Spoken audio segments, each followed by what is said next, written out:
Okay, it was good to get back on track with the win at home against Oregon State. I thought our guys played hard, had a good week of preparation, very positive to be able to put the previous week behind us and just move forward.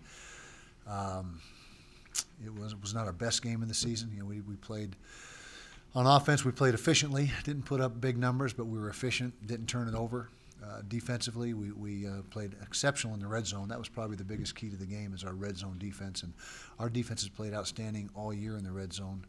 I think we're about 56% touchdown efficient in the red zone, which is outstanding. You know, so they're doing a nice job down there. Travis bounced back and threw the ball well. Not a ton of numbers, but as far as efficiency, it was over 80% completion, no interceptions. A couple hundred yards, so we got some mileage out of it, but you know, it was good to see. That was good to see him bounce back.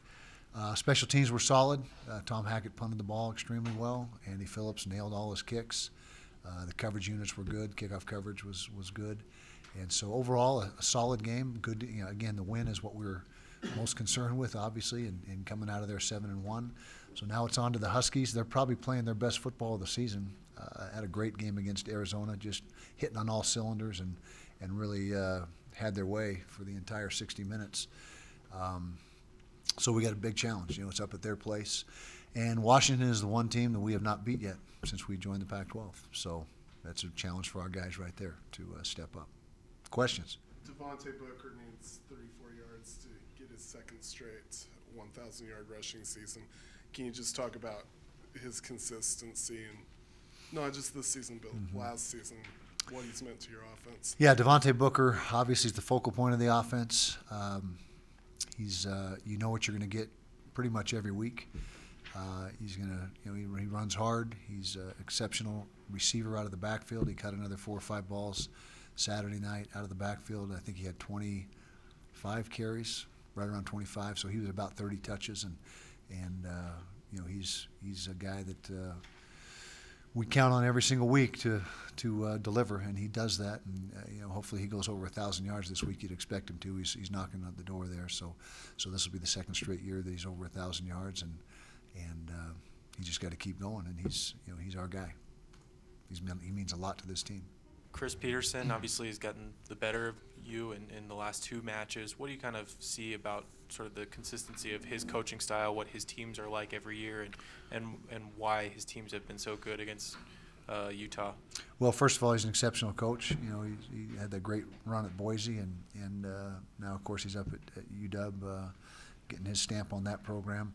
I would say the programs right now, we're winning in similar fashion. You know, they're playing really good defense and you know, being efficient on offense, if not, you know, not spectacular with the numbers, but just efficiently putting games together. And then special teams is solid. So there's a lot of parallels between the way we've operated this season between the two teams.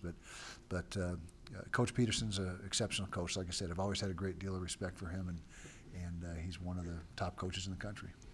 After USC, you talked about more touches for Booker, which he got against Oregon State. And after that game, you talked about more downfield passing. Can you kind of clarify? Can it be both? Just more production overall in passing. You know, I think that we probably should have thrown it maybe another 8 times, you know, 8 to 10 times. And you know, but like I said, the efficiency, Travis's efficiency rating for that game was nearly 200. It was like 199 something, which is outstanding. And so we did when we threw the ball, it was positive. We probably just needed to throw a little more. That's kind of a recurring theme. You know, we seem to talk about that most weeks.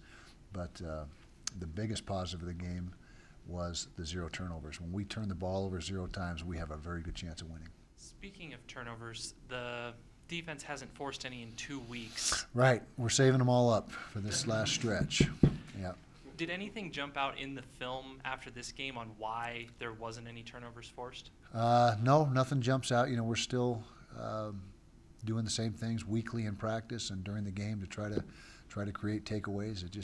And I've talked before how takeaways are an elusive stat. You can work it the same way and practice it the same way, and one year you might be as good as there is in the country, and one year you might be down doing the exact same things. And so it's I don't have an answer for it other than we're just going to keep trying to create them, and it has been 8 straight quarters now that we haven't been able to come up with one.